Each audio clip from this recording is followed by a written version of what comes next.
byd Celtaidd hudol ffantasiol, cafodd crwt hardd y golygus ei eni mewn twlc mochyn. Oherwydd digwyddiadau od ei eni, cafodd ei enwi yn Culhwch, sef llwybr y mochyn. Culhwch mab Culydd.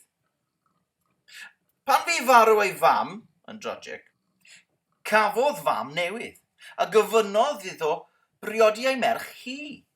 Dim diolch, medda Culhwch. Ond roddodd ei fam newydd felltith arno na fyddai'n priodi neb, ond Olwen, merch fwy y prydferth y byd. Ond merch cawr mwy y drwg y byd, sef Ysbyddaden Ben Cawr. Paid becso, meddai Culydd ei dad. Cer i ofyn i Brenin Arthur am help. Mae'n gefnder i ti. G ceffyl bach yn cario ni'n dau.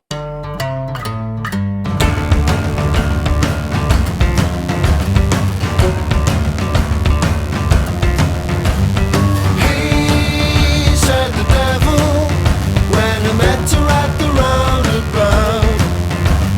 She's got powers, magnetic devours you of everything you've got. She's a golden retriever. Wrth gyrraedd castell y Brenin Arthur, cafodd Culhwch ei groesawu gan y porthor, sef Glewlwyd Gyfail Fawr.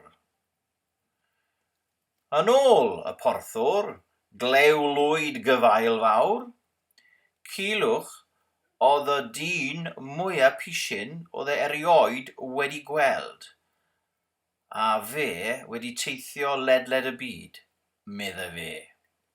Wrth glywed y fath beth, wedodd Arthur, man a man iddo ddod mewn. Dewch mewn y hync, medda'r porthor, Glewlwyd Gyfail Fawr. A dyma beth naeth e. Aeth e mewn i'r llys, i gwrdd â'r Brenin Arthur. Cer y mewn, mwy. Na ni, ffordd yna. Dyma fe'n dod mewn, shwai. Sut wyt ti? Beth yw hwn ar y wal? Neis iawn. Shwdi, boi! Medda Brenin Arthur. Pwy ti? Fi yw Culhwch, dy gefnder. Dwi eisiau help. Fi eisiau chwilio y merch. Olwen yw enw i. Merch Ysbyddaden Ben Cawr. Ysbyddaden Ben Cawr? Jiw, i nawr e, mae'n drwg. Wel, ti'n mynd i helpu fi? Wel, ti yn gefnder i fi. Man a man. Ond, cyn hynny, gan fod ti'n gefnder i fi, a fi'n lico bach o hairdressing, mae rhaid i fi wneud rhywbeth, sef torri dy wallt. Woohoo! Wedyn, eisiau rhoi un o'r anrhegion yma ar y wal i ti. Pa un ti moyn? Wedyn, allan ni sorta fe mas a mynd amdani a chwilio am Olwen.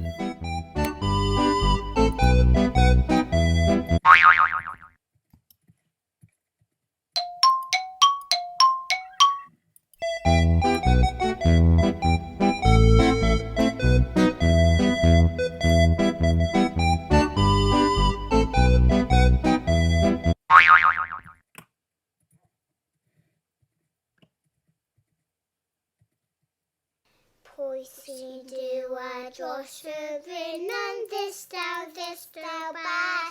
Culhwch, Culhwch.